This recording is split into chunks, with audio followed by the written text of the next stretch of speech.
Hola, buenas madrugadas, llegamos. Un nuevo tiempo de Radio de Misterios nos espera esta noche. Y será aquí, en Radio Nacional de España, y ya comenzamos desde el estudio 211 de la Casa de la Radio con los saludos de todo el equipo que esta noche se va a encargar de realizar el programa. La parte técnica hoy, Félix Heredia, Rosa Rodríguez en la producción y locución, Natalia Sotillos en la realización y coordinación, y en las redes sociales Antonio Baena, Juan Gómez y Ramón Álvarez, y este que os habla, Miguel Blanco. Todo un honor y un placer poder estar juntos hasta las 4, las 3 en las Islas Canarias. Como siempre abrimos redes sociales. Tenemos un número de WhatsApp para vuestras notas de voz, 633 50 50 11. Un email, espacioenblanco@rtv.es, y estamos en las redes sociales, eBlanco Radio, buscarnos eBlanco Radio en Face, Twitter e Instagram. Son variados los temas que esta noche nos esperan y volvemos a avisar. Precaución con el primero, con ese juego o algo más. La Ouija llega a nosotros tras esa introducción que ya ofrecen nuestros compañeros.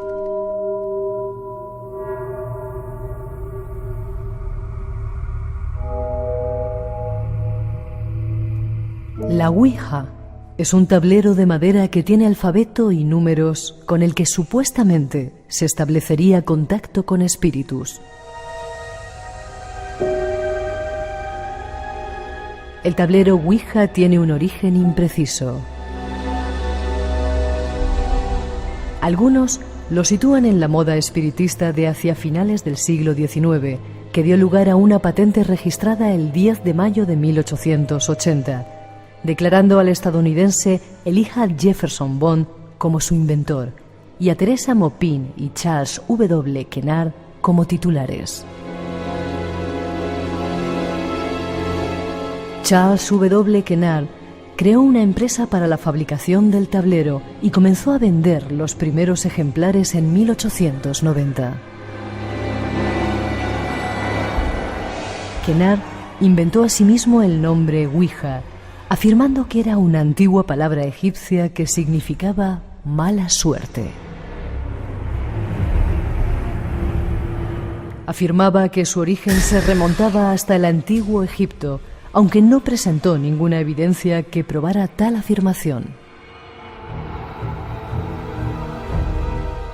Posteriormente, la patente fue vendida a William Fall, antiguo empleado de Kennard, cuya compañía comercializó el juguete hasta que Parker Brothers adquirió los derechos en 1966. La Ouija es esta noche el origen de nuestra investigación. Nos ayuda nuestro invitado.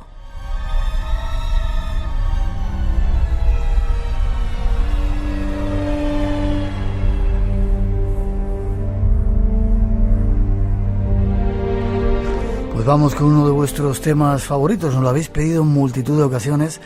No habíamos encontrado al invitado correcto, hasta que hoy por fin en Alicante tenemos a un experto que habla de todo este asunto.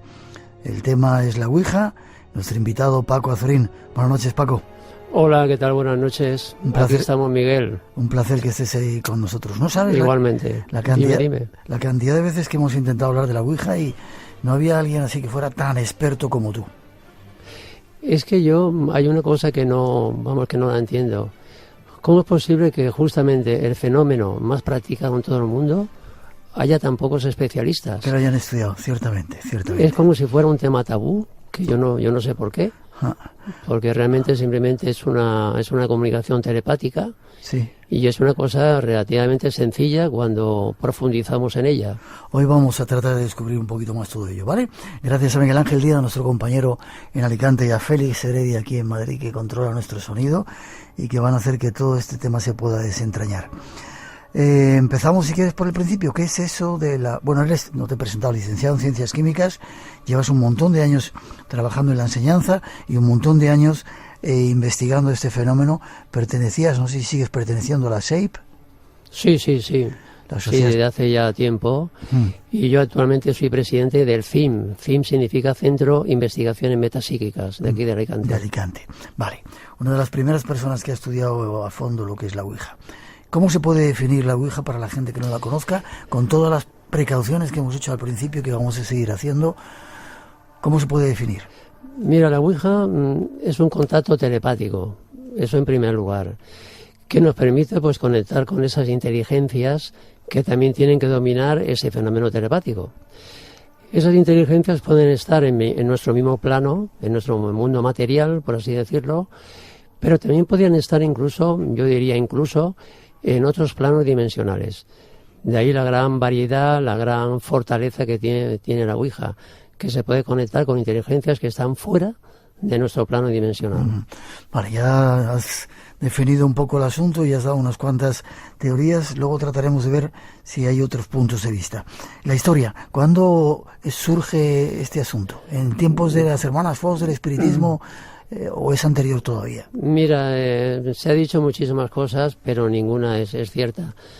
Eso de que el tablero Ouija ya se remonta a la época egipcia o bien, en fin, en los pueblos más antiguos, yo pienso que todo eso no hay nada cierto. Realmente se han dicho muchísimas cosas, que si en la China ya hubo tableros parecidos, que si en Mesopotamia y muchas culturas antiguas también se ha querido asociar el tablero Ouija, pero lo único cierto, porque aquí estamos para hablar de lo cierto, de lo real, es que el tablero Ouija se deriva de algo, son de las antiguas planchetas de esos tableros espiritistas, yo diría, que a finales del siglo XIX pues barrieron toda Europa. Es el movimiento espiritista que, como sabemos todos, vino de los Estados Unidos y a través de Allan Kardec pues nada, se expandió por toda Europa. Entonces, si el tablero Ouija simplemente es un derivado de estas planchetas, de estas mesas parlantes utilizadas por los antiguos espiritistas. Eso es lo único cierto sobre el tablero Ouija.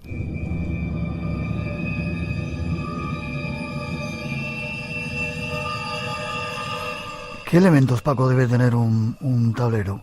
¿Qué hace falta para poder comenzar en esa supuesta comunicación? Pues yo diría que lo básico. Muchas veces se ha dicho que es muy fácil hacer una sesión de Ouija, pero no hay nada más difícil. Y voy a explicar por qué. En primer lugar, nos hace falta un tablero. Un tablero que el mejor que podemos conseguir es el que esté hecho por nosotros mismos. ¿Tablero de madera?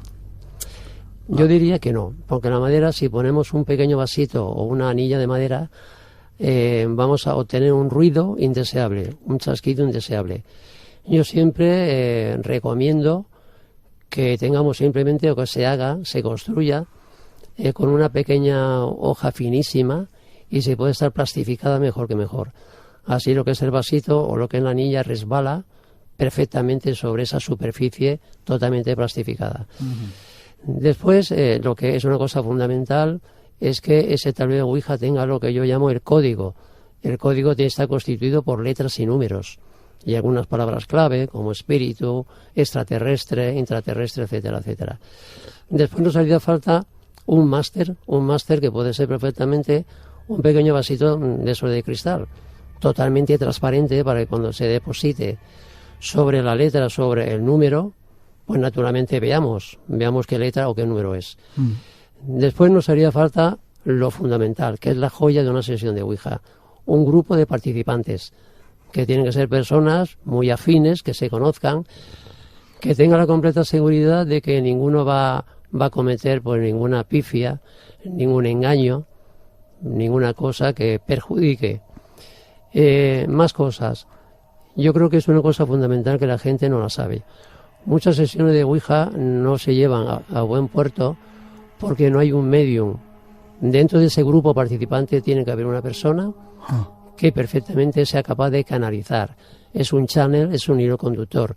Si no existe esa persona, el vasito se puede mover, incluso a gran velocidad, pero no habrá comunicación telepática. Y lo último es una inteligencia que se preste a conectar con el grupo. Vale, o sea que esos 4 elementos son fundamentales. Perfecto, estás dando ya por hecho que hay inteligencias, al final trataremos de sacar conclusiones. ¿Quién controla los movimientos? ¿Hay alguien que es el que mueve quizá inconscientemente, sin hacer truco, recogiendo esa energía del grupo y mueve el vaso? ¿O quién mueve ¿quién controla el movimiento? Hay una teoría que es el de los microimpulsos neuromusculares. Sí.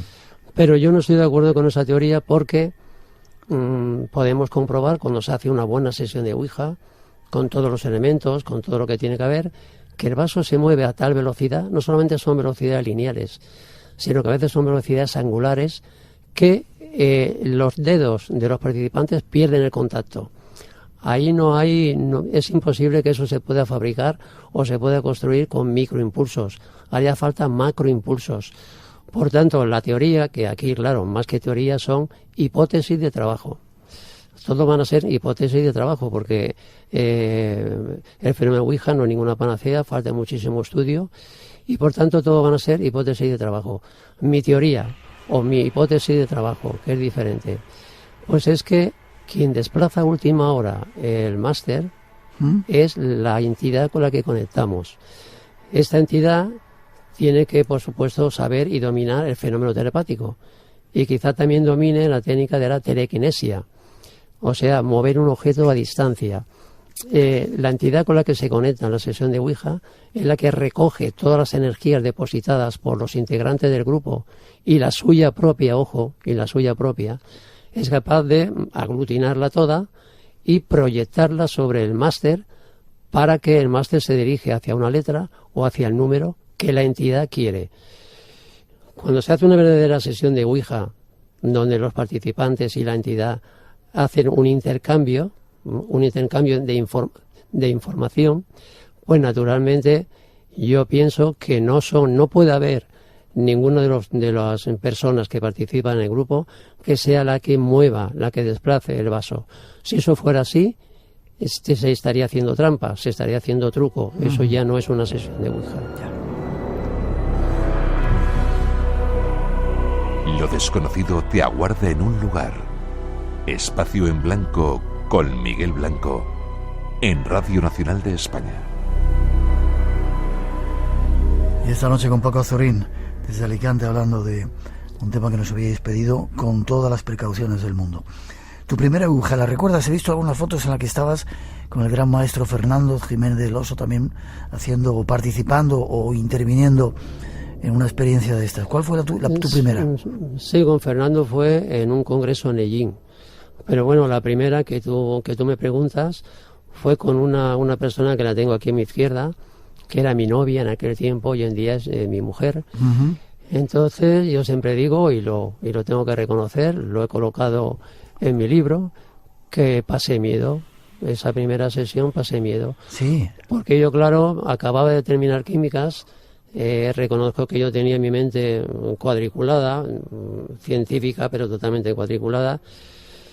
Y cuando Elvira, que es mi mujer, en aquella época mi novia, me dijo que había una cosa que se llamaba Ouija, que con un tablero y un pequeño vasito, pues nada, se ponía el dedo y que el vasito salía corriendo. Pues claro, yo simplemente me reí y dijo, eso es imposible totalmente. Bien, pues tengo que reconocer mi error. Llevo algo así como 40 años investigando este fenómeno y no hay ni hilos, ni imanes, ni trucos de ningún tipo. Simplemente es una comunicación de tipo telepático, y cuando se hace una verdadera sesión de Ouija, sin truco, realmente hay unas energías puestas por los participantes y por la entidad que participa. Uh-huh. Y hay unos mecanismos que son los que nosotros buscamos. Vamos a ver, la Ouija es un fenómeno tan natural como todos. Lo que ocurre es que desconocemos esos mecanismos internos a través del cual se desarrolla, se nos presenta a nosotros. Ojalá a nivel científico podamos encontrar esos mecanismos internos que hace posible esa comunicación telepática. Saludos para Elvira, la quería saludar después también. Dime una cosa, alguna vez creo que te he escuchado decir que estabas haciendo una sesión y el vaso salía disparado y se rompía contra una pared. ¿Alguna vez has visto eso? ¿Ha sido así? Sí, hay muchas sesiones que más o menos ocurre eso que está preguntando, y eso demuestra una vez más que no hay microimpulsos de ningún participante. Nosotros lo hemos hecho en varias ocasiones. Yo recuerdo en una, por ejemplo, que estábamos conectando con una persona fallecida que había tenido un accidente de moto, Y su madre pues estaba llorosa, quería conectar con su hijo y estaba venga a pedir que a ver si su hijo le daba pues una prueba contundente. Entonces en la sesión de Ouija que hicimos, el vasito se paró un momento. Yo pensaba que es que se había ido la entidad y de repente sale el vaso disparado con una energía, con una intensidad increíble, y nosotros teníamos la foto del chico que había fallecido, la teníamos delante. Pues bien, el vasito se estrelló contra ese retrato, ese cuadro del chico. Eso ocurre con mucha frecuencia. Como si quisiera eso, decir, soy yo. Eso era la prueba que le estaba dando el hijo a su madre, de que realmente era él el que se estaba comunicando. Ya. Es que yo le dije que el fenómeno Ouija siempre funciona por afinidad. Entonces, como la madre quería conectar con su hijo que había fallecido en un accidente de moto, yo le dije si tenía un retrato, un cuadro, una foto bastante grande de su hijo, para que lo conociéramos físicamente. Uh-huh. Entonces sacó un retrato y lo colocó un poquito fuera del tablero, pero estaría como a un metro del tablero. Yeah. Bien, pues entonces cuando la mujer estaba un poco gimiendo y pidiendo que su hijo le diera una prueba definitiva para que supiera que era él, pues el vasito salió disparado y ahí sí que se estrelló contra el retrato. Yeah. Vamos ahora a la segunda parte del programa a ver con qué inteligencias o supuestas inteligencias se puede conectar. ¿Has pasado más veces miedo cuando te comunicabas o practicabas la Ouija? No, yo la única vez que pasé miedo fue esa primera sesión, porque claro, ahí te encuentras con una cosa desconocida para ti, es una dimensión nueva, y entonces ahí también pasé miedo por las entidades con las que conectamos. Porque sobre todo conectamos con una entidad que había fallecido, que supuestamente había sido novio de la que en ese momento era mi novia. Y ese chico había fallecido en un accidente de tráfico. Entonces se puso en contacto, dijo que conocía a Elvira en esa sesión, y claro, yo estaba pues totalmente alucinado, porque digo, ¿esto qué es? Yo me encontraba por primera vez con esa dimensión. Y claro, yo no me lo podía creer, pero por otra parte yo veía que no había trampa ni cartón, que eso se movía, y en esa sesión sí que pasé miedo. Vale. Pero luego ya, pues no, una vez que racionalicé el fenómeno, lo único que tenía ganas era de investigarlo y ver con qué inteligencia se podía uno conectar y nada, profundizar en él. Que eso es justamente lo que estamos. Vale, en eso estamos también esta noche, tratando de profundizar. No te voy a preguntar ahora primero los peligros, si eso supone algo peligroso, o si con quien se conecta es con tu propio inconsciente. Trataremos de sacar conclusiones después. En la segunda parte nos vamos a ver con qué inteligencia se puede conectar a través de ese tablero. Ver ahora con quién supuestamente se comunica uno cuando utiliza el famoso tablero. Mary, te invitamos a entrar en nuestro círculo. Si eres tú, apaga las velas. Dios santo.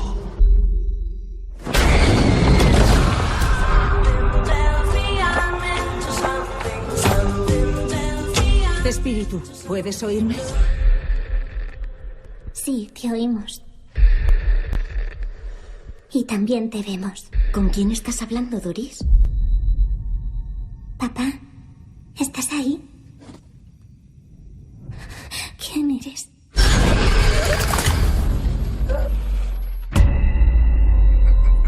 ¿La ha visto escribir esto? No. Es polaco. Doris, ¿quién ha hecho esto? Te lo enseñaré. ¿Estás aquí? Algo incomprensible está ocurriendo. Estoy preocupado por su hija. El mundo de los espíritus es peligroso.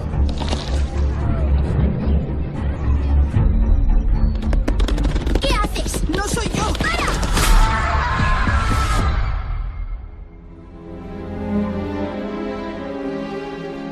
La Ouija, ¿un simple juego o algo más?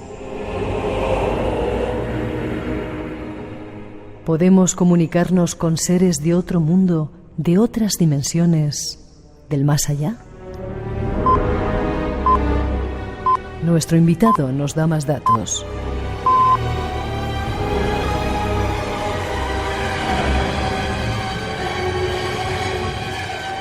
Paco, estás diciendo, después de esa introducción que hemos escuchado, que hay inteligencias con las que se comunican. ¿Qué tipo de inteligencias y qué pruebas tienes de ello? Mira, pues en primer lugar, justamente las energías que nosotros depositamos en esa sesión de Ouija recorren todo nuestro cuerpo y luego ya salen al exterior. Entonces, cuando recorren nuestro cuerpo, muchas veces la conexión es con nosotros mismos. No con nuestro consciente, sino con esa entidad superior, le podemos llamar yo superior, nuestra psique sería algo así como el alma, que todos llevamos dentro, es una conexión con algo que sabe incluso mucho más que nuestro propio consciente. Eso por una parte. Entonces, cuando en una sesión de Ouija un ser humano se pone de manifiesto, cuando un ser humano participa, no dentro del grupo, sino cuando hay una conexión y nos dicen que es un ser humano, realmente ese ser humano no está consciente, está en un estado alterado de conciencia. Dormido, o sea, puede meditando, estar indispuesto, exactamente, enfermo. puede estar hipnotizado, puede haber salido astralmente de su cuerpo, estar haciendo un viaje astral, que por ejemplo los lamas del Tíbet muchas veces entran en una sesión de Ouija. ¿Sí? Porque sí, están meditando y entonces han salido astralmente, ven según ellos un tipo de luz, que es la propia sesión de Ouija, y entonces se comunican con nosotros. Es como Pero si fuera, luego entonces, has dicho una luz, como si fuera es una bombilla o algo que se enciende a través de el trabajo o de la reunión de las personas y conecta con otra dimensión. Claro, por lo visto, nosotros hemos preguntado eso y hemos preguntado qué es lo que ven. Cuando conectan con nosotros en una sesión de Ouija, dicen que no nos ven físicamente, solamente ven luz, como si vieran la luz de nuestro propio yo superior, de nuestro espíritu, de nuestra alma, como se le quiera llamar, pero no nos ven físicamente. Entonces hay muchas entidades que se sienten atraídas por ese tipo de luz y participan en la propia sesión de Ouija. Entonces, además de los seres humanos, podemos conectar, aquí sí que hay que ser bastante científicos, con supuestos seres intraterrestres. Yo no es que crea o deje de creer, simplemente digo que muchas inteligencias que se ponen de manifiesto en la sesión de Ouija, ellas mismas dicen ser, unas veces seres intraterrestres, otras veces extraterrestres. Y las conexiones que más nos interesan a nosotros son las conexiones que tenemos con supuestas inteligencias espirituales, entidades espirituales. Luego también hay otras formas de conectar, pero es un poco más imprecisas, con lo que nosotros llamamos carpetas espaciotemporales. A eso quería ir. Déjame parar un segundito, si no te importa. Qué fuerte que alguien como tú, con una educación, digamos, científica, con ciencias químicas y eso, esté diciendo que uno puede conectar con inteligencias que están en otros planos, terrestres, extraterrestres, entre comillas, incluso gente viva que está meditando. Sí. Hay muchas personas, muchos estudiosos que decían que con lo único que se conectaba a través de la Ouija era con tu propio inconsciente. Bien, yo no estoy de acuerdo con eso porque me han dado pruebas, no obstante, todo aquí lo que estamos hablando son de hipótesis de trabajo, ¿eh? Yo tampoco aseguro que sean seres extraterrestres, intraterrestres. Yo lo que estoy diciendo aquí es que muchas veces las inteligencias que se ponen de manifiesto en una sesión de Ouija, ellas mismas dicen ser muchas veces seres intraterrestres que viven, según ellas, en grandes oquedades que existen en el interior de nuestro planeta. Otra vez dicen que son seres extraterrestres, que desde siempre han estado aquí en la Tierra y que incluso nosotros, fíjate lo que te voy a decir, nos podemos considerar algo así como sus hijos, porque ya en tiempos remotos cogieron unos primates, les introdujeron solamente parte de su propio ADN y formaron lo que hoy en día somos nosotros, o sea, seres humanos. Perdona, ¿tienes pruebas de que de la seriedad de esas contestaciones? ¿Contestan las preguntas que hacéis con inteligencia cuando las provocáis a través de la tabla? Sí. Nosotros, preguntamos en las sesiones de Ouija, entonces ellos contestan de esta forma que sabemos. O sea, dirigen el vasito, o bien la anilla de madera, hacia letras, esas letras van formando palabras, las palabras frase, y así es una comunicación de tipo telepático. Ya. Entonces es todo eso, eso es una comunicación. Lo más bonito, luego veremos lo de las ouijafonías. Sí, eso lo vamos a ver en un momentito. Luego ya veremos. Que no solamente, yo recuerdo una cosa bonita, que Fernando Jiménez del Oso, cuando escuchó también las primeras ouijafonías, dijo que eran las voces de las sesiones de Ouija. Todos sabemos que en las sesiones de Ouija no hay voces. Simplemente es una comunicación telepática con un máster, va recorriendo letras que forman palabras, etcétera. Pero claro, si grabamos la sesión de Ouija, luego veremos que se escuchan voces, y esas voces son las que llamamos ouijafonías. Pero luego veremos todo eso. Lo vamos a escuchar en un momentito. Si son inteligencias, si son entidades teóricamente más desarrolladas, ¿para qué utilizan? Y si encima hacen una comunicación telepática, ¿para qué utilizar una planchette, una tabla, una guía ahí, 4 palabritas? ¿Por qué no lo hacen directamente telepáticamente? Mira, ellos utilizan pues unos métodos. Ellos tienen telepatía y nosotros tenemos menos telepatía. Ellos seleccionan con quién quieren conectar y de qué forma quieren conectar. También dicen que no les interesa que el gran público les siga. Simplemente es un contacto con personas que ellos, por lo visto, seleccionan o que están de acuerdo. Pero claro, no solamente hay una comunicación a través de la, digamos, de la Ouija. Ellos se comunican por, digamos, de otras muchas formas. Entonces, no sé, es un método bastante primitivo que nosotros tenemos, por así decirlo, pero ellos recurren a lo que nosotros conocemos. Yeah. Entonces, simplemente, si hacemos una sesión de Ouija, como ellos tienen tanta telepatía, y quizá el lenguaje universal sea justamente el telepático, porque nosotros tenemos una forma súper primitiva de comunicarnos a través de las cuerdas vocales. Entonces ellos lo que quieren que nosotros practiquemos esa telepatía, y quizá por eso practican en las sesiones de Ouija. Yeah. Y luego veremos que las entidades espirituales también utilizan este método. Atentos, digo a nuestros oyentes, vais a escuchar dentro de un momentito algunas de esas, ¿cómo lo llamas? Ouijafonías. Ouijafonías, palabras clarísimas que responden. Es una palabreja un poco extraña. Te has inventado. Pero que yo la saqué justamente para indicar que son psicofonías como todas, pero registradas mientras que una sesión de Ouija está en marcha. Ya. Hablabas también y he leído en alguna parte de ese libro que tienes publicado, de archivos. Es como si hubiera un archivo acásico que llamaban los orientales y de ahí surgen las voces o las inteligencias que nos pueden dar detalles. Eso es una cosa fácil de razonar. Igual que nosotros hemos aprendido ya a guardar en nuestros archivos, en nuestras carpetas, cualquier trabajo, incluso si se nos olvida, tenemos una notita que dice, ¿quiere usted guardar esto? Pues sí, lo quiero guardar. Entonces, por así decirlo, la propia naturaleza, todo lo que nosotros decimos, hacemos, todo lo que va, digamos, aconteciendo a lo largo del día, de los años, de los siglos, por lo visto todo queda archivado en esas carpetas, en esos, también podemos decir, registros acásicos, que eso sí es una palabra más conocida. Nosotros preferimos llamarle ya carpetas espaciotemporales. Por lo visto ahí se graba todo. Y si me lo permites, ¿sí? Hay una cosa interesante. Para cada uno de nosotros tenemos una carpeta espaciotemporal muy especial, sí, que es lo que siempre le hemos llamado nuestro libro de la vida. Nosotros todo lo que hacemos, todo lo que decimos, lo que nos han hecho, lo que nos han dicho, todo queda registrado en una carpeta espaciotemporal nuestra, particular, que va a ser nuestro libro de la vida. Entonces, por lo visto, aunque eso se puede tratar luego, por lo visto, cuando fallecemos, cuando cualquier ser humano fallece, lo primero que hace, lo primero que interviene es su libro de la vida, esa carpeta espaciotemporal, y hacemos un rebobinado de todo lo que ha sido nuestra vida. Lo digo porque es muy importante esto de los archivos acásicos, o de las carpetas espaciotemporales, o de nuestro libro de la vida. Esto es un mensaje, yo creo que es quizá de lo más bonito. Ya.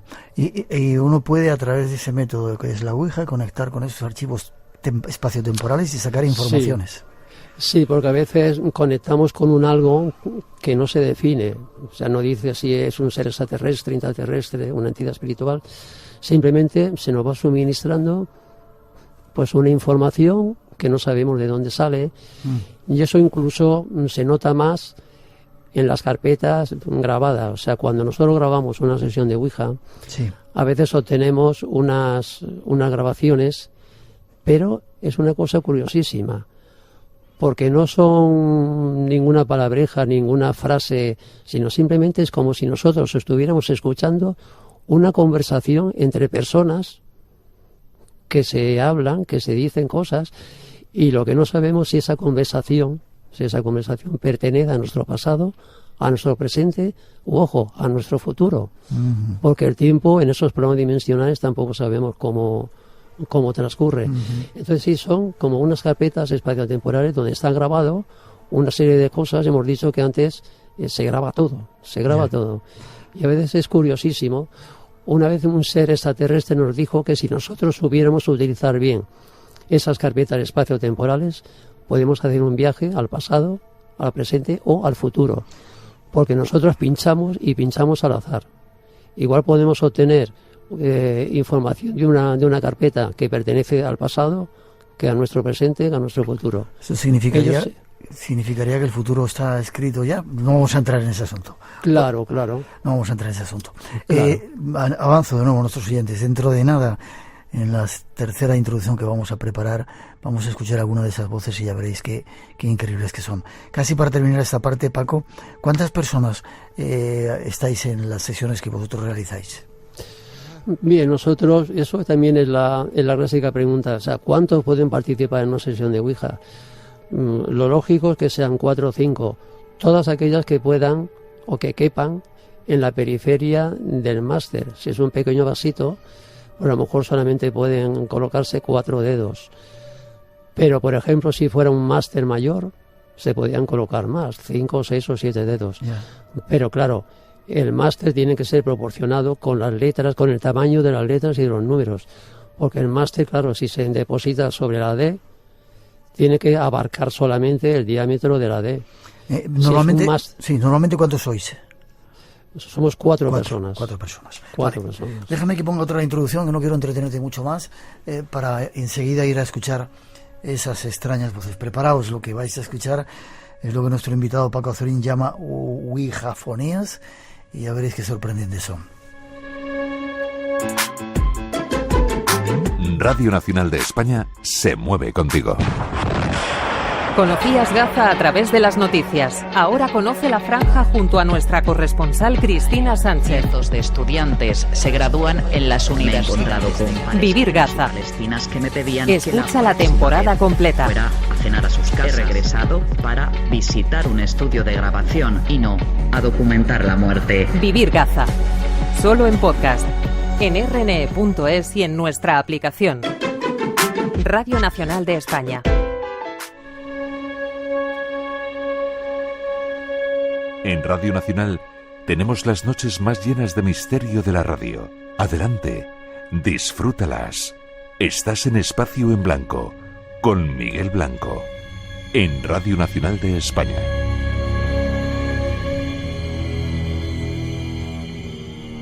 Nuestro invitado va más allá en el estudio de la Ouija. Incluso hasta el punto de grabar, supuestamente, las voces de los seres que se comunican a través de ella.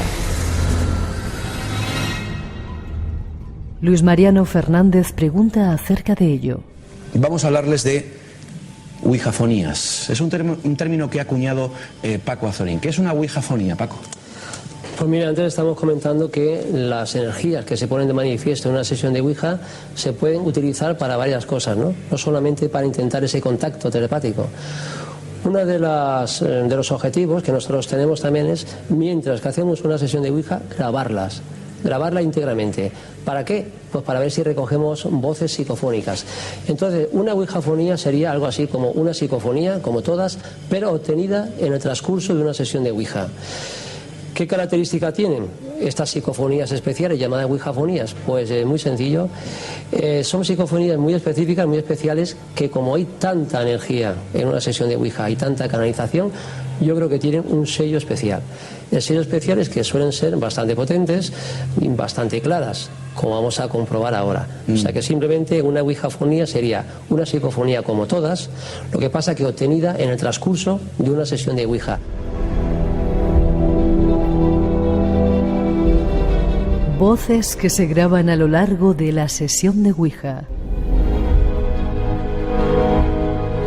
Conozcamos algo más de ello y escuchemos algunas de esas voces.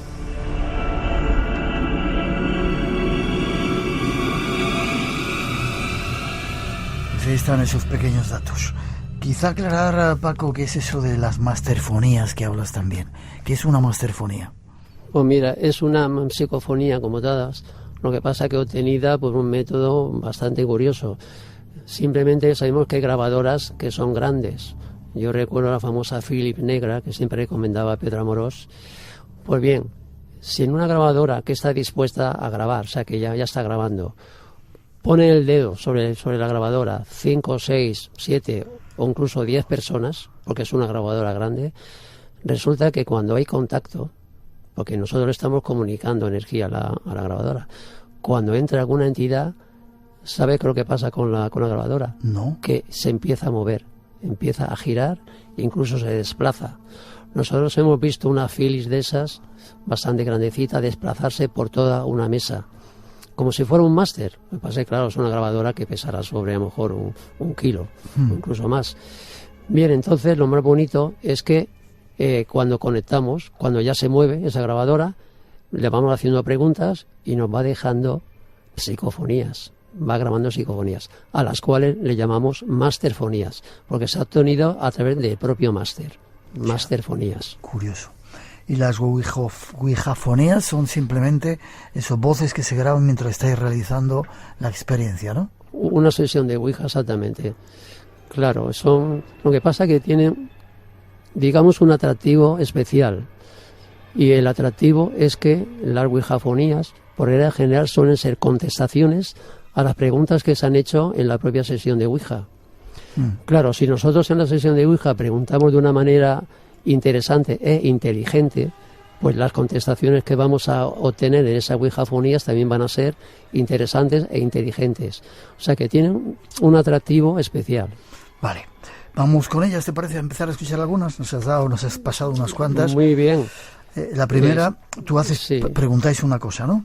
Sí, claro. Es conveniente que en un principio nosotros preguntamos, que es la clásica pregunta hecha en la sesión de ouija.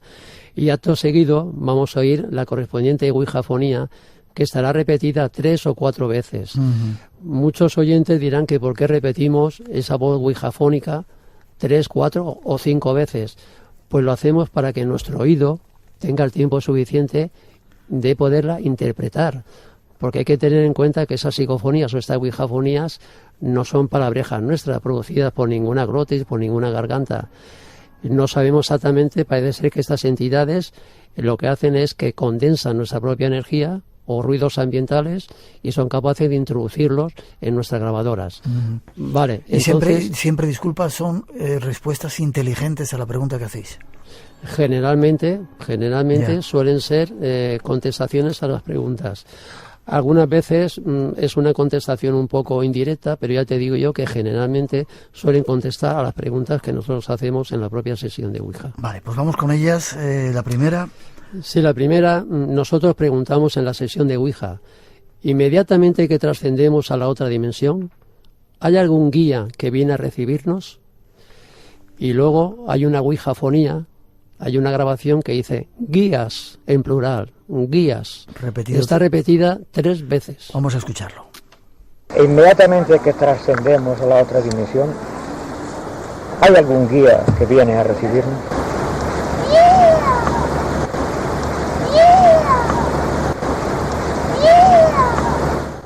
Increíble la voz esa, yo no sé, de mujer o de niño, ¿no? Parece que sea así un niño, una voz así infantil.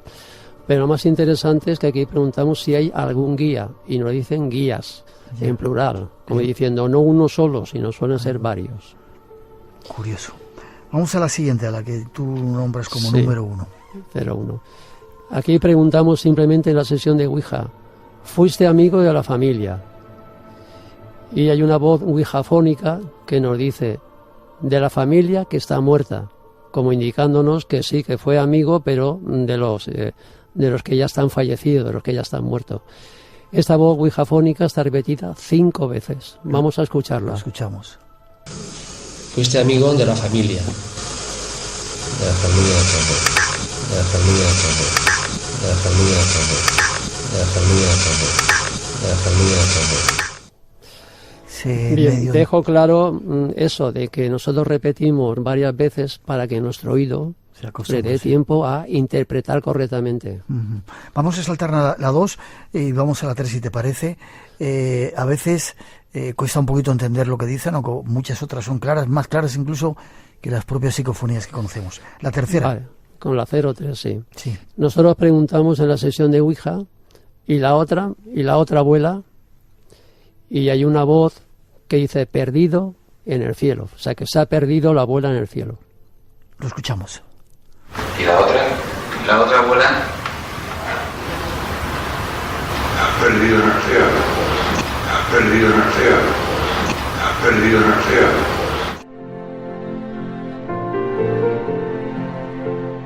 En este caso, Paco, era una voz grave de masculina, ¿verdad? Sí, a veces estas voces pueden ser femeninas, masculinas, y no es cierto lo que mucha gente dice, que estas psicofonías o estas ouijafonías tengan que ser voces tétricas, oscuras, no. Hay muchas veces que las voces son suaves, dulces, agradables. Vamos con la 4, ¿te parece? Con la 4, muy bien. Si nosotros preguntamos en la sesión de Ouija lo siguiente: ¿te refieres que vas a intentar dejarlo en psicofonía o en masterfonía? Y hay una voz ouijafónica que dice: he intentado dejarlo en vuestras mentes. Está repetida 4 veces. ¿Te refieres que vas a intentar dejarlo en psicofonía o en masterfonía? Intentar dejarlo en masterfonía. Intentar dejarlo en masterfonía. Intentar dejarlo en masterfonía. Intentar dejarlo en masterfonía. Aquí casi es complicado entenderlo. Se entiende muy bien lo de intentado y mentes. Claro. Eso lo que indica que estas voces hay que oírlas muchas veces. El problema que tenemos es que, claro, no siempre son claras y nosotros solemos poner, claro, las mejores que tenemos en los congresos y en los programas de radio o bien de televisión. Ya. Le hacéis una pregunta y le decís: ¿puedes girar la mesa? ¿Y qué dice? Claro. Simplemente preguntamos: ¿puedes hacer girar la mesa? Y dice: lo haré esta tarde. Está repetida 3 veces. ¿Puedes hacer girar la mesa?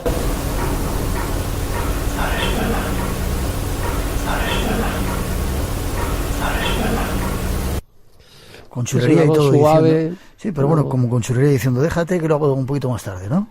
Claro. Esto se hizo también porque estábamos con una mesa velador, Estábamos con una mesa velador y con la grabadora. Entonces, claro, nosotros lo que queríamos es que girara la mesa y después hacer girar la mesa y hay una voz que dice: sí, lo haré esta tarde. Vale, ¿y lo hizo? Sí, lo hizo, ya lo creo. O sea, nosotros somos expertos en conseguir todo esto. Somos expertos en energía y entonces cuando ponemos unos cuantos en nuestras manos sobre una mesa de esta velador, enseguida se mueve. Hay contacto enseguida. Me gustará eso verlo. Hay que verlo para creerlo. Me gustará, yo me lo creo, pero me gustará verlo. Es Vamos una cosa. con la 7. Sí. La 7, nosotros preguntamos: ¿tenéis noticia de que pueden existir otros planos dimensionales? Y es una contestación un poco indirecta porque dicen: ni una luz para este plano. No sé si se refieren a la Tierra, a nuestro plano. Vamos a oírla. Vamos a escuchar. ¿Tenéis noticia de que puedan existir otros planos dimensionales?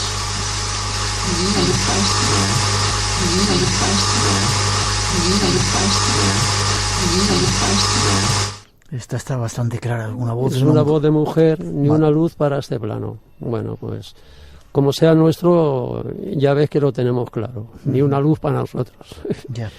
Hay una que salió de repente sin hacer preguntas, ¿no? Que dice... Sí. Muchas veces ellos, porque dejo una cosa clara, los que dejan voces psicofónicas o bien ouijafónicas no tiene por qué ser la persona que se está comunicando nosotros en la propia sesión de Ouija.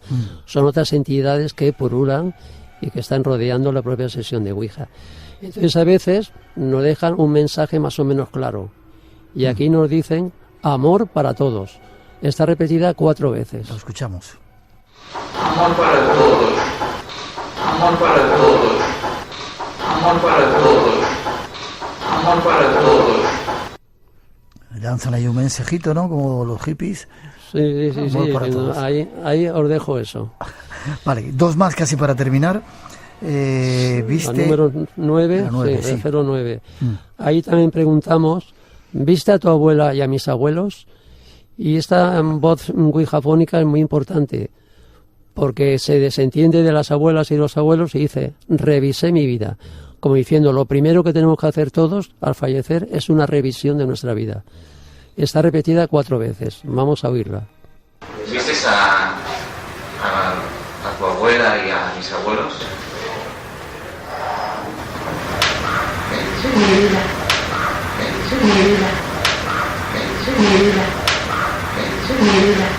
También se entiende claramente. Es una voz de mujer, sí. Y ya la última, y luego tratamos de sacar conclusiones. La número 10, sí, la última. Nosotros preguntamos, bueno, yo me estoy dirigiendo a uno de nuestro grupo, eso para que se entienda mejor. Digo, que preguntéis si pueden dejar alguna psicofonía. Y hay una voz que dice, tu padre te va a dejar esto, con un suspiro. Está repetida 4 veces, vamos a oírla. Que preguntéis si pueden dejar alguna psicofonía.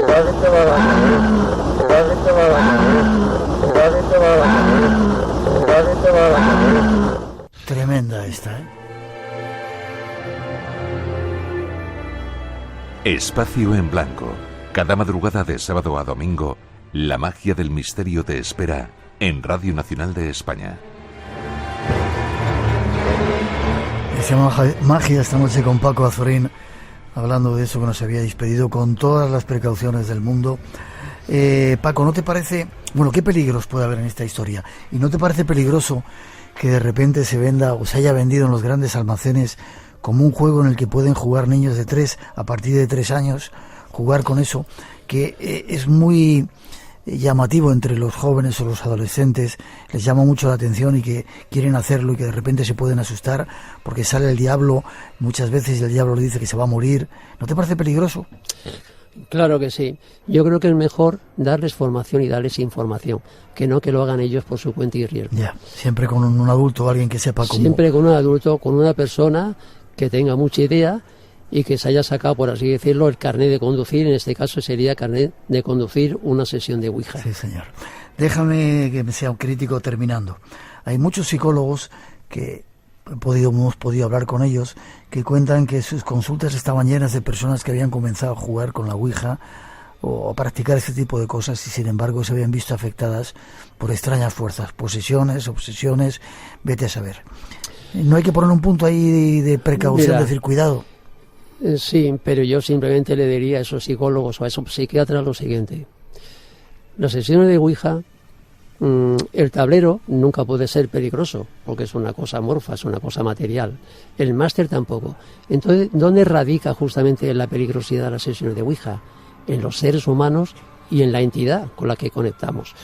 O sea, hablar de la peligrosidad, Miguel, y para todas las personas que nos oyen, hablar de la peligrosidad de las sesiones de Ouija no es otra cosa más que hablar de la peligrosidad de los propios seres humanos, de nosotros.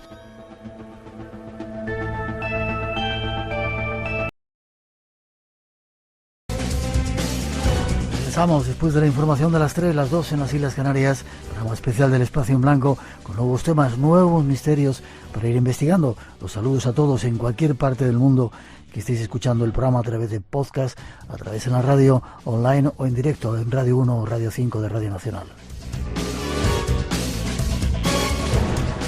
Redes sociales abiertas continúan todavía, 633 50 50 11 nuestro número de WhatsApp y además espacioenblanco@rtve.es nuestro email. Seguimos unos minutos más con Paco Azorín, nuestro primer invitado, hablando de la Ouija, siempre con la precaución con este asunto. No queremos, simplemente estamos dando información, no queremos animaros a hacerlo.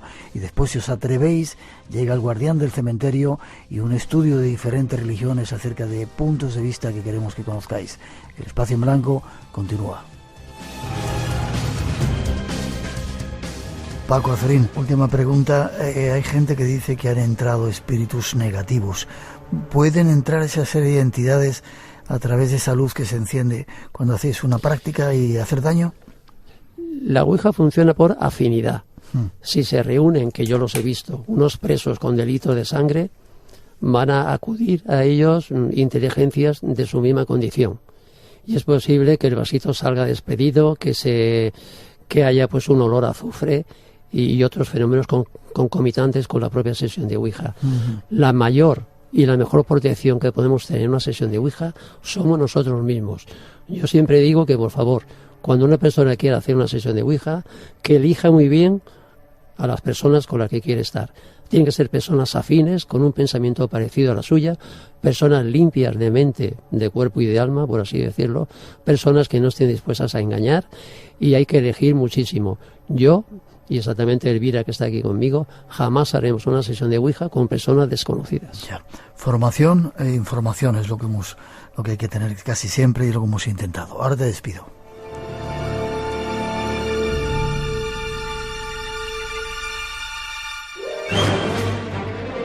Paco Azorín estuvo con nosotros este rato hablando de la Ouija.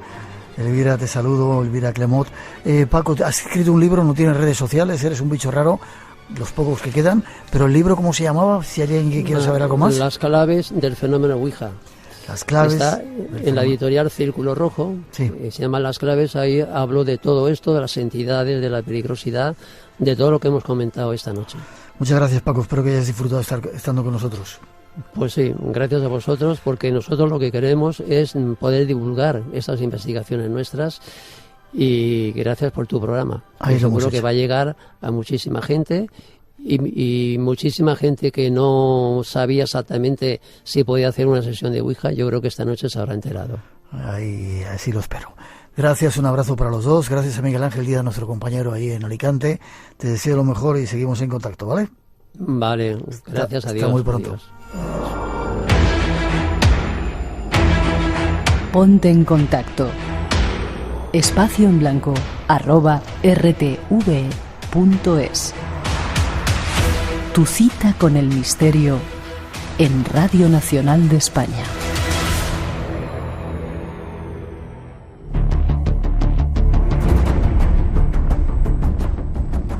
Para continuar, para seguir, damos la bienvenida a un nuevo colaborador que se acerca a nosotros. Le hemos llamado el guardián del cementerio y ya veréis las cosas que nos cuenta. Es el guardián del cementerio, Sergio Calle Llorens. Buenas noches, Sergio.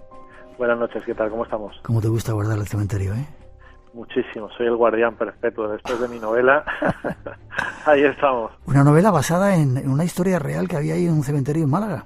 Exactamente, en el cementerio inglés de Málaga es una leyenda que cuenta que el alma de una persona enterrada en ese camposanto tiene que guardar el resto de las ánimas hasta que un nuevo enterramiento tiene lugar. Y ese es el origen de la novela, que es una trilogía, y ahora estoy preparando la segunda parte. Y tiene que venir una siguiente alma para que den un poco el relevo a ese que está ahí esperando. Exactamente, eso es el guardián del cementerio. Es una vieja leyenda de origen gaélico, que se daba también mucho en Escocia, en Irlanda, y que trajeron aquí a Málaga pues los propios habitantes de esas islas. ¿No te da miedo pasar por ahí por si toca el alma por ahí que aparezca? No. Yo me tengo mucho más miedo de los políticos que de los muertos. Bueno, ¿cómo están las cosas?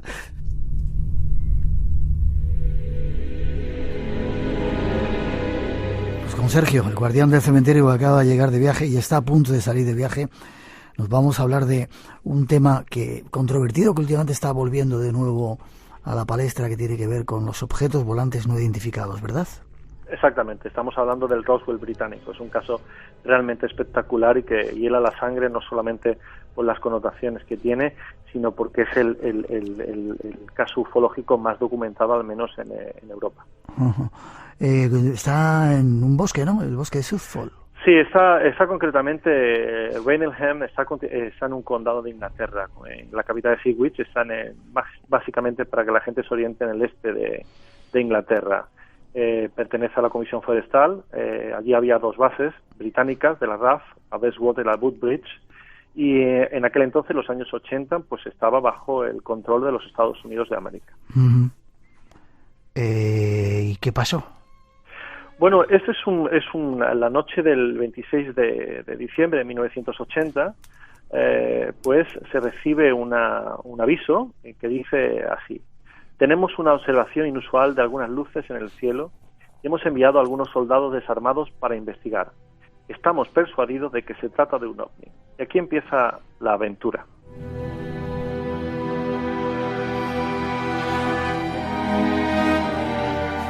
...26 de diciembre de 1980, ahí empieza la aventura. Estaban persuadidos de que era un ovni. ¿Y qué pasó? Bueno, en realidad lo habían visto otras personas, pero las dos personas, es decir, Jim Penniston y John Burroughs, que son los que se dirigen a investigar, a ellos se les dice que es un avión que se ha caído, que se ha estrellado, y van a investigar porque hay una gran luz en medio del bosque. Y ellos se van allí.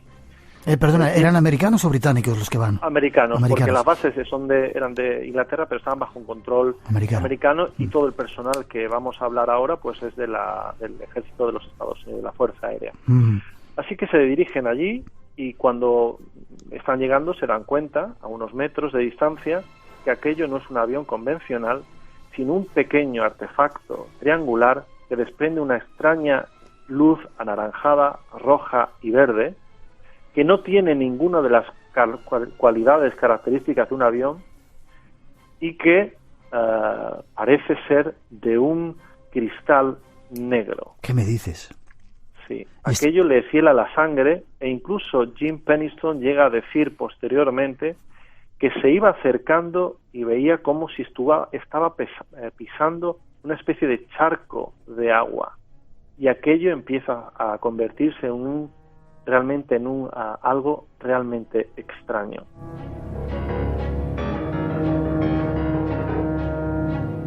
Sergio, ¿el objeto estaba en el suelo ya, caído en el suelo? Estaba en el suelo, y en el momento que se acerca, la luz desaparece. Y al bueno de Jim Penniston no se le ocurre otra cosa que tocar el objeto. En ese momento recibe una descarga y empieza a recibir en su cabeza información, unos y ceros. ¿Sí? Parece como si, de alguna manera, estuvieran metiendo una información a través de códigos binarios. La historia comienza a complicarse.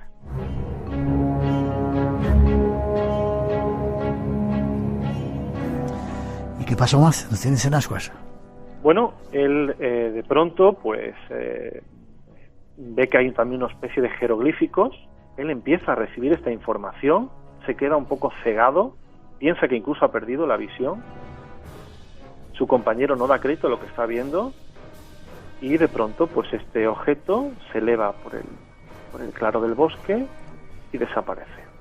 Y él presenta un informe a las Fuerzas Aéreas de los Estados Unidos, de su ejército, de su país, y relata todo lo que yo estoy aquí contando esta madrugada para nuestros oyentes de Espacio en Blanco. El problema es que al día siguiente aparece un señor del gobierno, le da una declaración que tiene que firmar, y curiosamente no tiene nada que ver con lo que él ha expuesto, lo que él ha dicho, lo que él ha declarado. ¿Cambiaban la versión? ¿Qué ocurre? Sí, evidentemente quieren hacer una especie de cover-up, quieren cubrir esta noticia con una historia falsa. Y le dice, si realmente valoras tu carrera, tienes que callar. Y él se calla durante 30 años. Lo que no sabe el ejército de los Estados Unidos es que esa misma noche, la noche del avistamiento, del 26 de diciembre de 1980, él escribe, empieza lo que en su cabeza le había descargado este supuesto objeto al tocarlo. Estos ceros, ceros y uno. Y deja durante 30 años este cuaderno sin usar. Y 30 años después se dará cuenta de que es un mensaje del otro mundo. Pero dejemos eso por un momento, y dejémoslo para el final, y volvamos a 2 noches más tarde del primer encuentro OVNI, y nos vamos a ir a la noche del 28 de diciembre de 1980.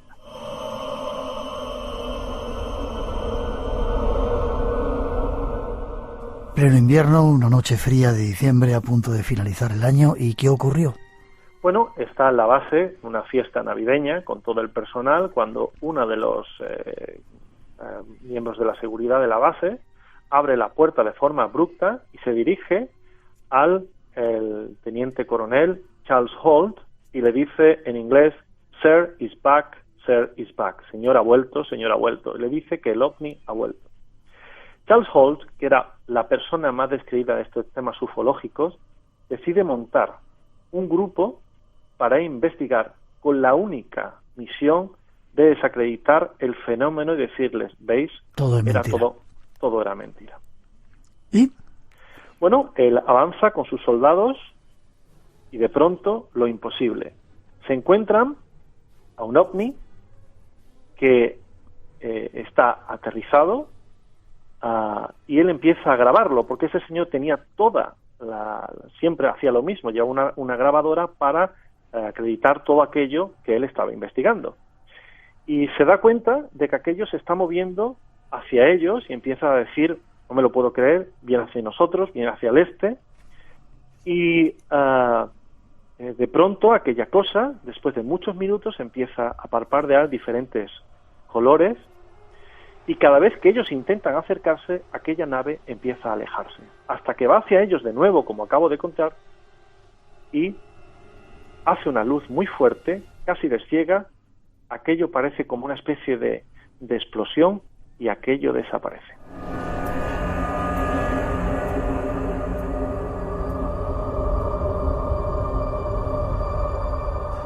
Había muchos testigos, ¿verdad, Sergio? No estaba solamente el coronel, sino todo el grupo del ejército. Estaba todo el grupo del ejército. Evidentemente esto fue una información clasificada durante muchos años. Pero vamos a ver, porque lo importante y lo interesante empieza ahora. El mensaje. Había evidencias físicas, ramas rotas, árboles quemados.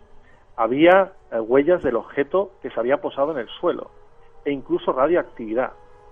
Y lo más interesante, este señor, el señor Holt, que hay una grabación que se puede tener en internet, se puede buscar, fue concedido una baja y le estuvieron pagando el ejército de los Estados Unidos sus gastos médicos porque aquel objeto le provocó un fallo cardíaco de por vida.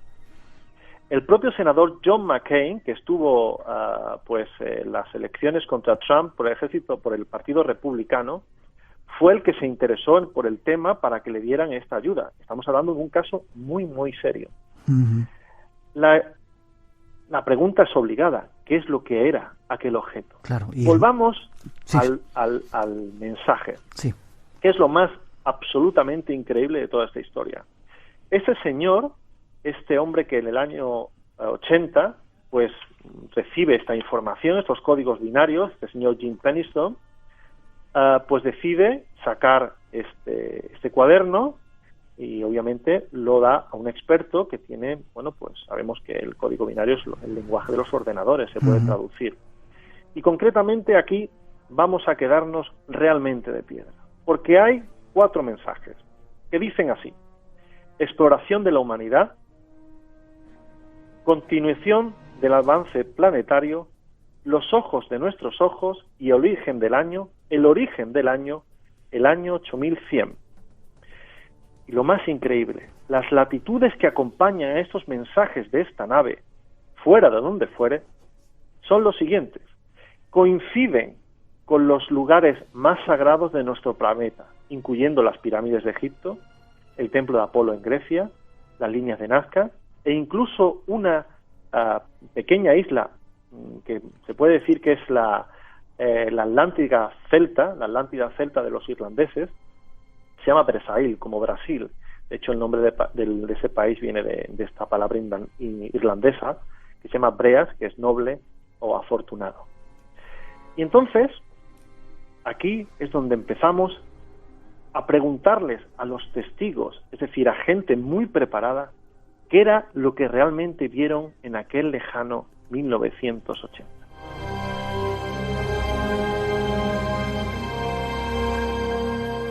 Y nosotros te lo preguntamos a ti, Sergio, casi terminando. ¿Qué era lo que vieron? Bueno, lo que vieron para unos era una cosa y para otros otras. Y vamos a decirlo un poquito más claro.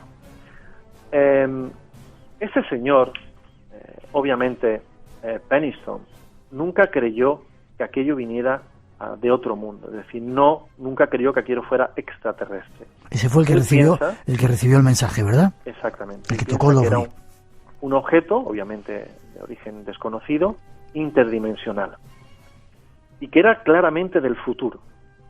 Curiosamente, hay un investigador, un físico teórico, que se llama Ronald Mallet, bastante conocido en este mundillo, que afirma que para mandar un mensaje al pasado o al futuro solamente necesitamos ceros y unos, es decir, códigos binarios. Sin embargo, Nick Pope, que fue ministro de Defensa de ese país de Gran Bretaña y que muy bien conoce este caso, pues afirma que también podrían ser los extraterrestres. Y sin embargo, el propio coronel Charles Holt, el hombre que quería demostrar que aquello era pues un montaje, sigue creyendo a día de hoy, con su enfermedad de corazón provocada por aquella extraña nave, que ese ovni sí es de origen extraterrestre. El ovni de Inglaterra no es el único caso. Parece que estamos empezando a prepararnos a lo que está a punto de ocurrir, según muchos, ¿verdad? Exactamente, parece que estamos en un cambio la antesala de algo que va a ocurrir. Guardián del cementerio, Sergio, muchas gracias. Seguimos estando de vez en cuando, pasaremos a tu lado para que nos sigas contando estas historias apasionantes. Y si alguien quiere conocer algo más de ti, ¿dónde puede consultar? Bueno, pues en principio puede ir me puede buscar en una página que tengo, se llama el Descodificador de Misterios en Facebook, o también me pueden encontrar a través de mi blog Rebelde del Sur, donde establezco ahí el modo de contacto. Un abrazo fuerte, Guardián, Rebelde. Muy bien, muchísimas gracias, un abrazo a todos. Seguimos viajando, hasta pronto. Hasta pronto.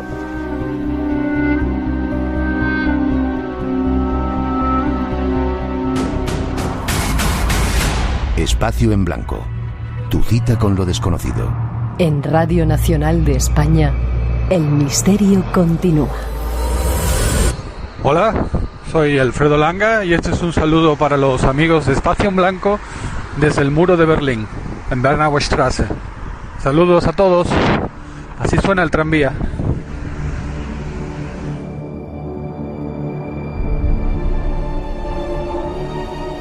Salimos del cementerio y vamos con un nuevo asunto, diferentes formas de ver los misterios en las religiones de nuestro planeta.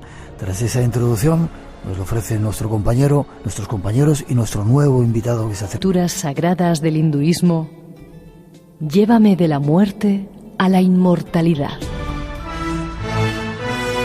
Blanco, para tratar un tema que nos interesa mucho.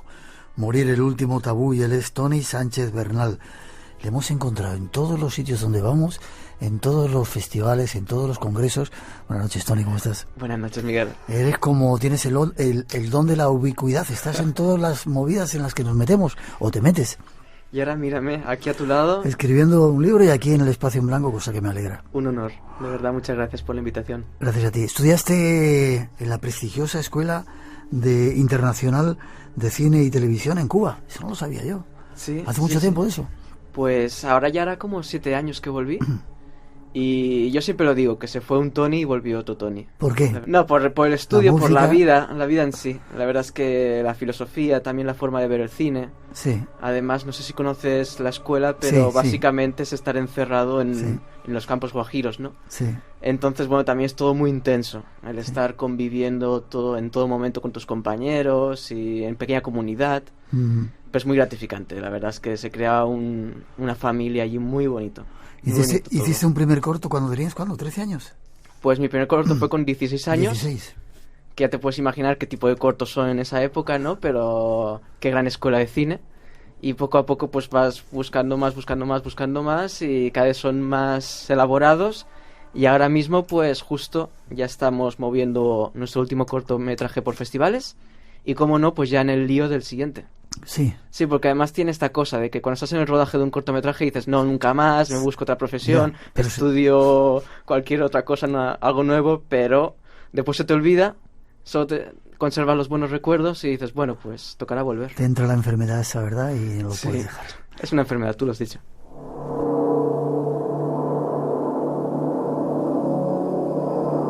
Y entre un corto y otro has escrito un libro que se llama Morir, el último tabú. ¿Por qué? ¿Y qué es este libro? Veo que son entrevistas sobre todo a diferentes personajes de diferentes religiones. Pues sí, mira, yo llevo como 5 años nutriéndome de las distintas religiones y filosofías espirituales, ¿no? También desde un punto de vista muy agnóstico, o sea... Entonces nutriéndome sin más. Pero me llamaba mucho la atención las pequeñas diferencias y similitudes, sobre todo respecto a este tema, ¿no? Un tema tan importante y que a todos nos toca, como es la muerte. Entonces, pues pensé, qué interesante sería tener todos estos puntos de vista aunados en un libro, cosa que en el mercado yo no había encontrado. Entonces, pues mira, me metí en el lío. Claro, ¿qué pasa? No me veía tampoco encerrándome 10 años en una biblioteca y escribiendo el gran libro de 1000 páginas teológico. Entonces pensé, pero conozco gente muy interesante de estas filosofías espirituales y religiones, entonces ¿quién mejor para contarlo, para acercárselo al público que ellos? ¿Y fuiste hablando uno por uno? Exacto. Entonces también ha sido un ejercicio de egoísmo, de yo ir quedando con esas personas a solas y hablando con ellas, charlando, compartiendo, sin mirar el reloj. Entonces ha sido también un proceso de 2-3 años, muy gratificante. Muy enriquecedor, supongo que habrá sido, ¿verdad? Muy, porque por ejemplo, el Lama de la Casa del Tíbet de Barcelona, entonces pues te invita en verano a la Casa del Tíbet. ¿Qué tipo? Le conocimos aquí, estuvo en el programa, ¿qué tipo? Tengo es que es fenomenal. ¿Qué tipo de increíble? Entonces él y yo solos ahí en la Casa del Tíbet compartiendo, simplemente riendo, incluso nos hicimos un selfie, ¿no? Porque es así también el de cercano. Entonces, pues experiencias así, que ya a nivel personal ha sido muy bonito, conectar con estas personas.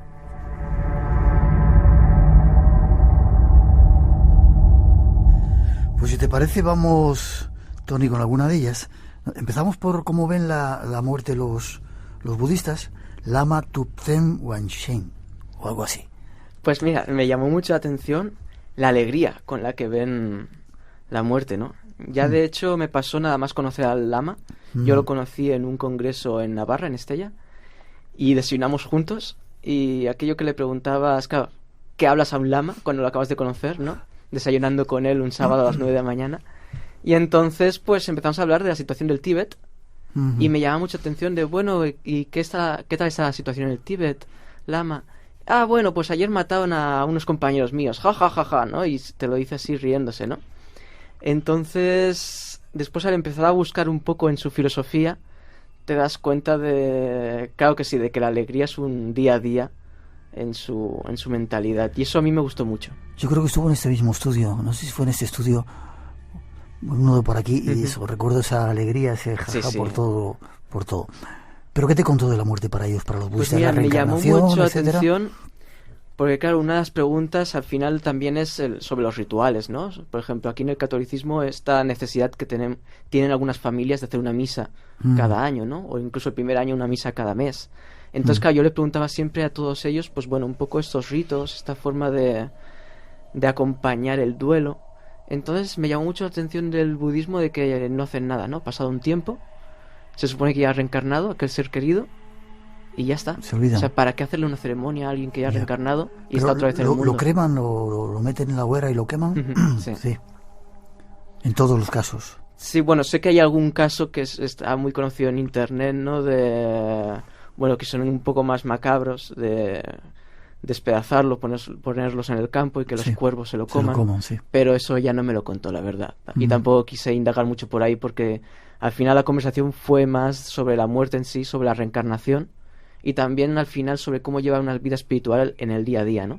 Si nosotros entendemos que cuando nos muramos vamos a reencarnar y queremos obviamente, ¿no? Pues una siguiente vida mejor que esta, ¿qué podemos hacer hoy, ¿no? Entonces pues él y otros invitados, otros entrevistados, pues te lanzan pequeños tips de eso, cómo llevar una vida espiritual cotidiana, porque no hay que irse a las montañas a meditar simplemente, ¿no? A escuchar el río, como se dice en la novela Siddhartha. Sí. Entonces eso también lo veo muy valioso. Y también muy valioso de lo que me dijo el Lama es la manera de afrontar la muerte en ese último instante. ¿Cómo? O sea, que si por ejemplo has sido una persona muy buena toda tu vida, te consideras una persona amable, ¿no? Lo que entendemos una buena persona, vaya, sin más. Pero en el último instante te entra el ego, el egoísmo, ese pequeño apego a lo material, en el momento de dar el paso no vas a estar muy... No. Y también al contrario. Eso también me parecía un poco injusto. Yo se lo dije, Lama, me parece un poco injusto, ¿no? Si he estado toda la vida, lo que podemos entender, sí, un poco cabrito. ¿Sí? ¿De repente te arrepientes en el último momento? Y ya está, y mejor. ¿Sí? Entonces, claro, también me parecía un poco injusto, ¿no? Estás toda la vida ahí labrándote un porvenir para que después, por un poco de debilidad, ostras, que no lo veo yo muy justo. Sí.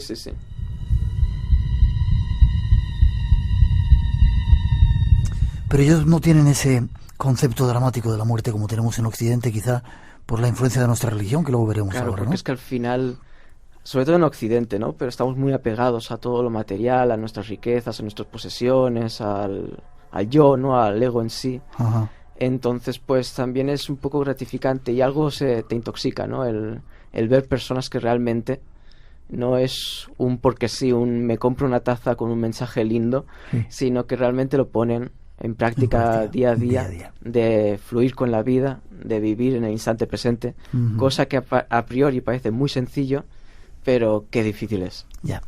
Hemos hablado del catolicismo, uno de los personajes para nosotros icónico de todo esto, muy cercano a él, Padre Ángel. Sí. ¿Hablaste con él sobre la muerte?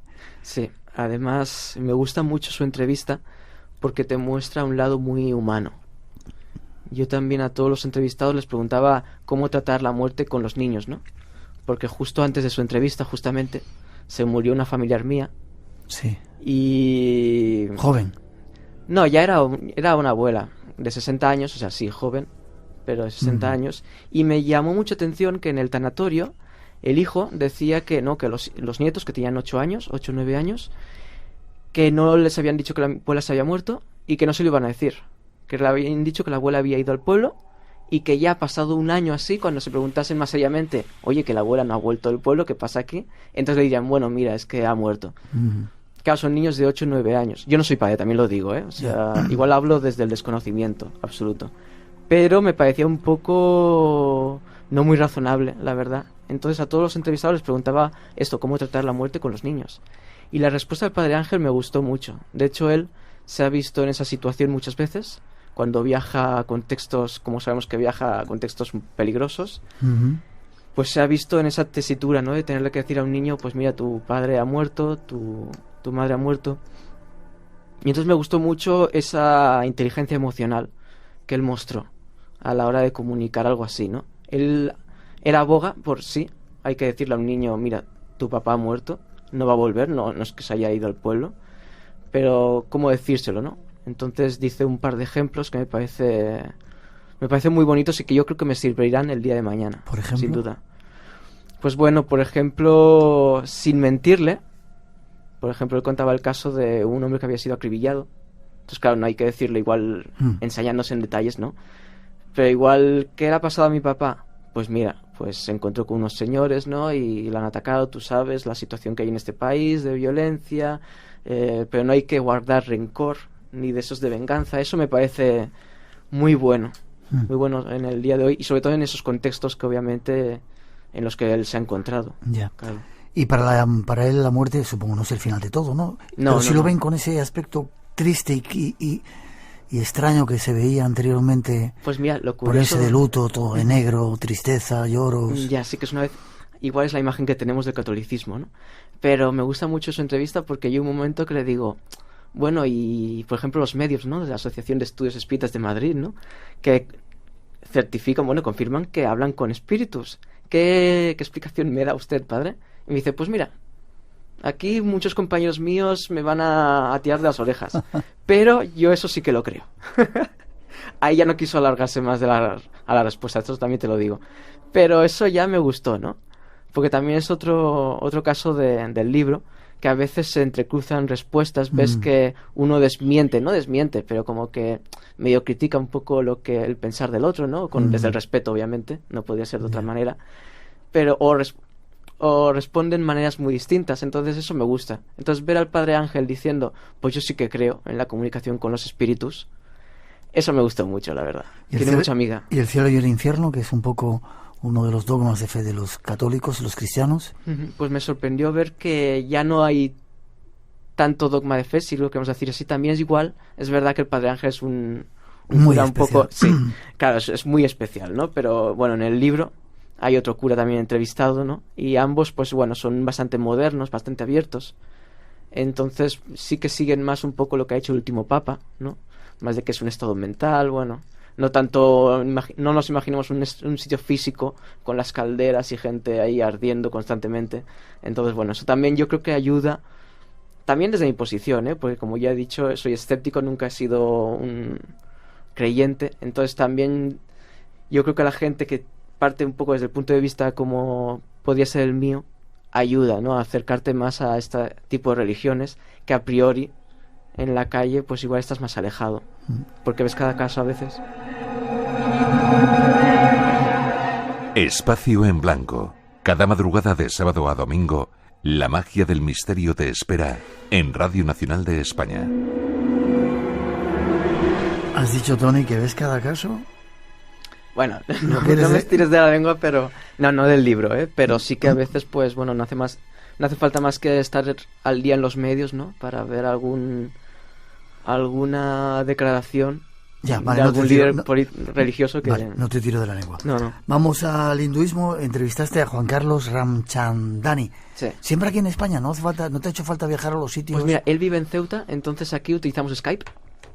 Y fue muy graciosa su entrevista, porque ya te puedes imaginar yo nervioso, ¿no? También creo que era la segunda entrevista, entonces pues bueno, uno prepara el set, como quien dice, para la entrevista con Skype, ¿no? Y no, ves que te responde él en su casa, sentado en el sofá, entonces pues esto también alivió el tono.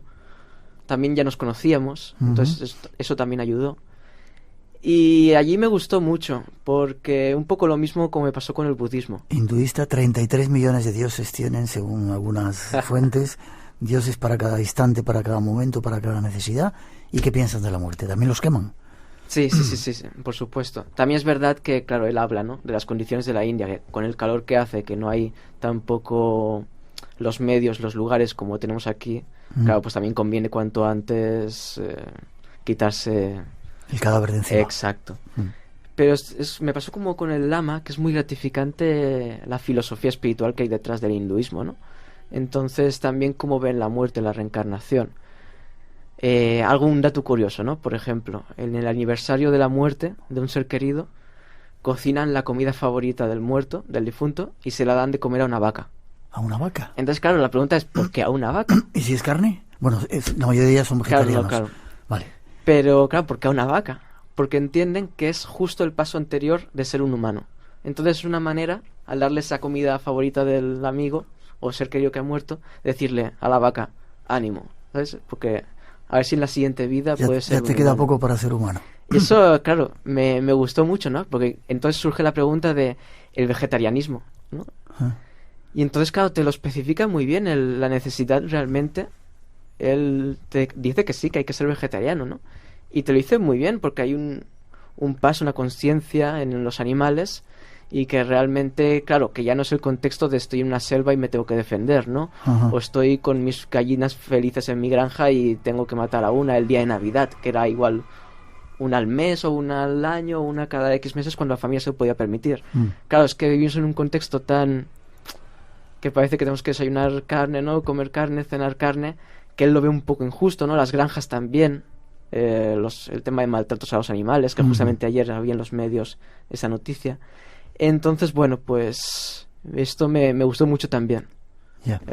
Y cuando uno muere y te queman, como hemos visto en Benares y en algunos otros lugares, ¿cuál es el siguiente paso según los hinduistas? ¿A dónde vas? ¿En qué animal te conviertes o ya dejas de ser animal? Claro, no puede ser animal. O sea, se supone... No se vuelve a no ser que hayas sido un cafre en tu vida. O sea, también, claro, ya ahí pondríamos, ¿no?, ejemplos muy específicos. Pero se supone que no. Que ya una vez eres humano, eres humano. Lo que pasa es que entonces el sistema del karma, que es tan conocido hasta ahora aquí en el mundo occidental, ¿no?, que se ha contagiado un poco, pues bueno, pues según el karma que tengas, pues mejor o peor vida. Entonces, claro, lo mismo. Tenemos que trabajarnos ya hoy para en la siguiente vida que nos sea beneficioso, claro. Radio Nacional de España se mueve contigo. Nosotros, por ejemplo, éramos 4 personas y buscábamos tener 2 millones de pesetas cada uno de lunes a viernes, para tener unos 8 millones de pesetas y luego el fin de semana gastarlo. Un mono, un síndrome de abstinencia cuando estás súper enganchado, eso es la muerte, tío. Eso es la muerte y no poder hacer nada. Un bonito cadáver. La temporada completa. Solo en podcast. Radio Nacional de España. Vamos con otros personajes. Has hablado de los espíritas. Han estado por aquí María Jesús y Alberto y Miguel Fernández también. Juan Miguel, sí. Juan Miguel. ¿Qué piensan? La vida continúa y reencarnaciones, te puedes comunicar con ellos, ¿verdad? Según la doctrina espírita de Allan Kardec. Pues mira, yo creo que junto con el hinduismo y el budismo igual son las que tienen más especificaciones de lo que pasa en el más allá, ¿no? En el espiritismo te cuenta también un poco, diríamos que es similar al karma, ¿no? Pero que vas a ese espacio entre vidas, a ese mundo donde realmente estarás con tu familia espiritual, ¿no? Con tus conocidos, y allí, digamos, para que nos entendamos, como que podremos ver todas nuestras vidas anteriores, ¿no? En qué hemos fallado, en qué nos falta por trabajar. Nos prepararemos haciendo cursos, ¿no? Yendo a conferencias incluso.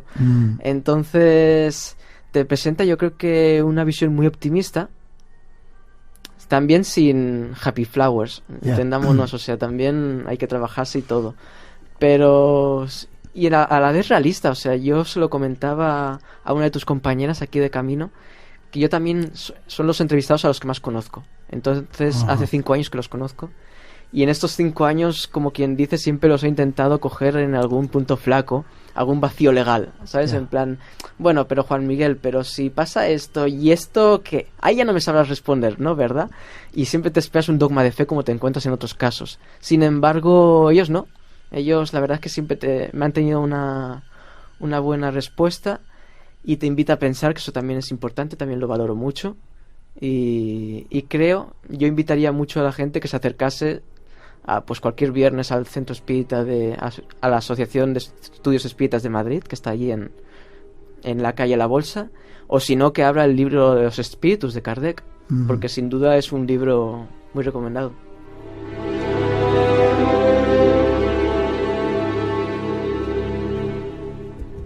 Vamos con gente o en religiones menos conocidas, la fe Bahá'í. Entrevistaste a Sergio García. ¿Qué es esto de la fe Bahá'í? Dicen que es la última religión, la religión más moderna, la última religión y evidentemente la más auténtica, como casi todas. Como casi todas, ¿no? También la muy desconocida. O sea, yo de hecho fui al centro sin saber absolutamente nada, o sea, y se lo reconocí a Sergio. Digo, mira, realmente os conozco, ¿no? Por internet, algo he curioseado, obviamente, no vengo desnudo, como quien dice, pero no conozco.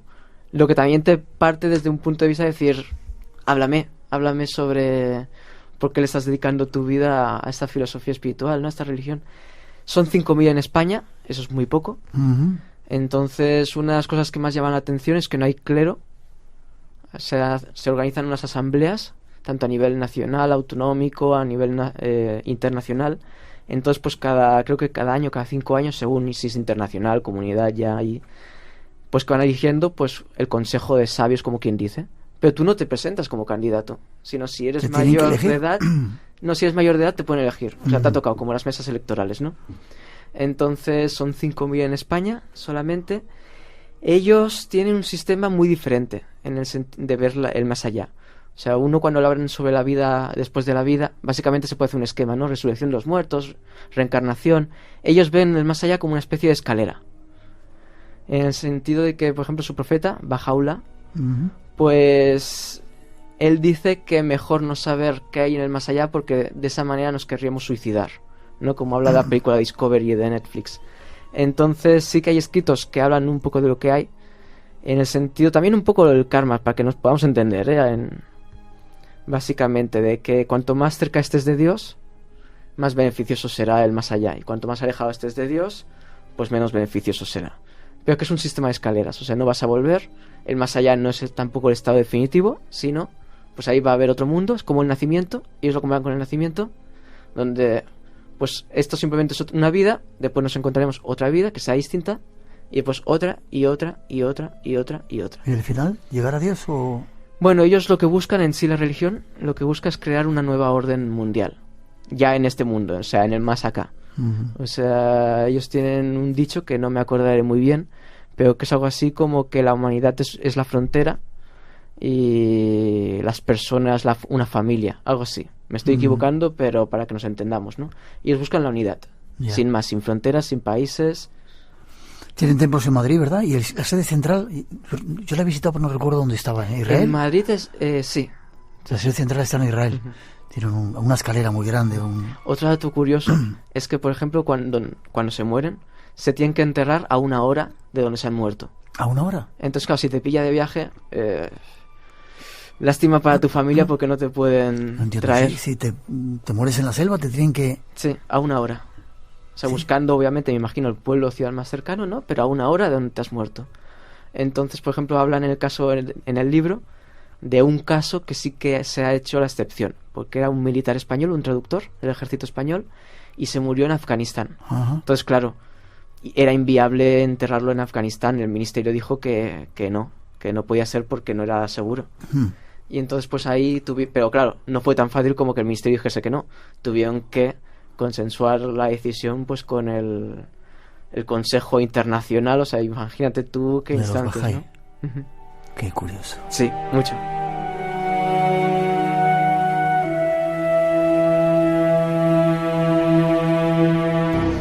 Terminando, en el libro haces un recorrido por diferentes religiones y filosofías. No sé por cuál terminar, si por el Islam, el sufismo, el taoísmo, dímelo tú, el judaísmo. Entrevistaste a Moshe Ben Dayan, aquí en Madrid también. Sí, en la sinagoga. ¿Dónde está la sinagoga? Pues está cerca de Iglesia, del metro Iglesia. Sí.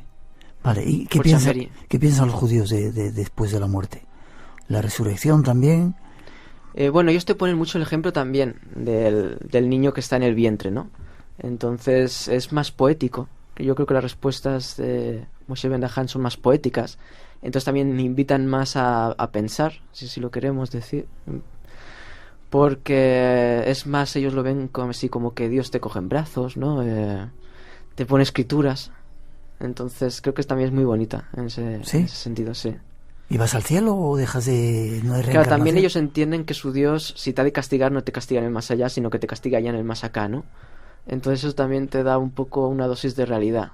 Vaya, no hay que esperar a recoger el karma o a pagar el karma, no a más allá, sino ya hoy lo estás pagando. Ya. Entonces esto Sin embargo, es curioso porque cuando estás en Jerusalén hay montes que se pelean por comprar un pedacito de tierra allí, porque dicen que serán los primeros, cuando venga el Mesías, cuando regrese Jesús, los primeros en resucitar en cuerpo y alma.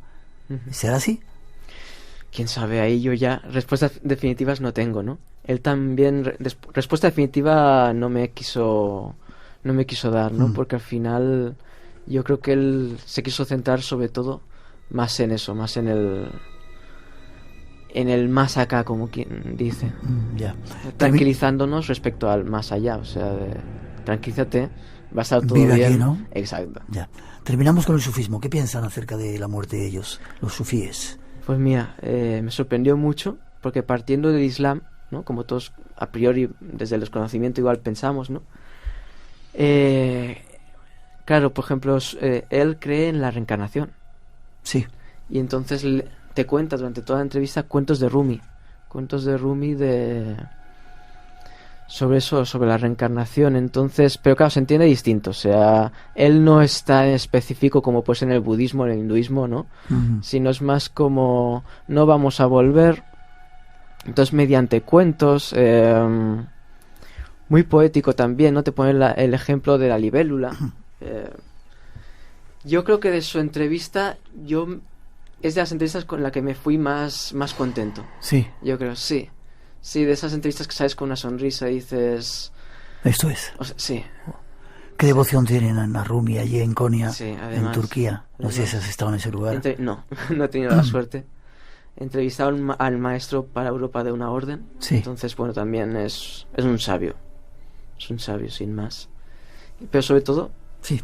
Si me dejas decir del libro, a mí me sorprendió mucho el Islam. Sí. ¿Por qué? Porque mira que es una cultura muy hermana. Sí. Sin embargo, parece el enemigo, es muy atacado, bueno, son terroristas, son...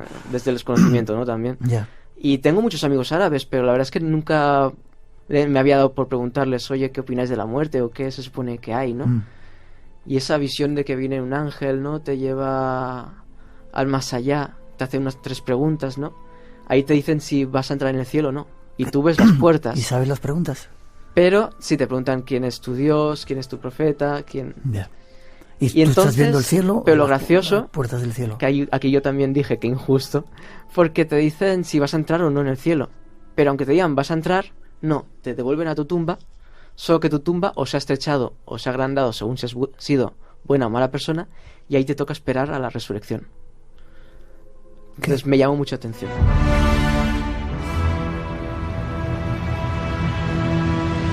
Tony, ¿tienes miedo a la muerte después de haber escrito, de haberte entrevistado con todos estos personajes? ¿Tenías miedo a la muerte antes? No, la verdad es que ya también nunca fui alguien miedoso, acerca sobre la muerte. Igual que tengo amigos que era como que les quitaba el sueño y no hacían ciertas cosas porque es peligroso, ¿no?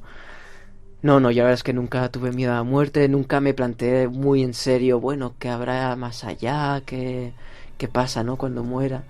Entonces, después de escribir este libro, sí que he notado que he cambiado. Sí. ¿En qué sentido? Lo que hacía hincapié en varios momentos a lo largo de esta entrevista, ¿no? En el más acá. O sea, ya habiéndole quitado el velo de misterio a la muerte, vale, sí, va a estar todo bien, ¿no? Entonces, ¿qué puedo hacer hoy? O sea, y sobre todo sabiendo que te puedes morir en cualquier momento, da igual la edad, el estado saludable en el que te encuentres, no, es que te puedes morir en cualquier momento, ¿no? Entonces, sabiendo esto e integrándolo en tu vida, ¿cómo te cambia? ¿Cómo te cambia todo, no? En tus relaciones personales, en tu forma de ver pequeños cabreos cotidianos que nos tomamos, ¿no? A la hora de tener expectativas hacia el día a día, ¿no? Vives más presente. Entonces eso me ha gustado mucho de este proceso. Dicen que aprender a vivir es prepararte para tener una muerte buena, absolutamente, ¿no? Forma de contacto, espero que hayas disfrutado estar con nosotros. Forma de contacto un honor. Contigo, Tony. Pues mira, fácilmente en las redes sociales, en Facebook, Instagram, Tony Sánchez Bernal, me pueden encontrar. Tony Sánchez Bernal. Espero seguir viéndote en los congresos, en todos esos sitios, y que sigas entrevistándote y esa sonrisa. Gente como tú tiene que ir al cielo, seguro. Muchas gracias, Miguel. Gracias, Tony. Gracias.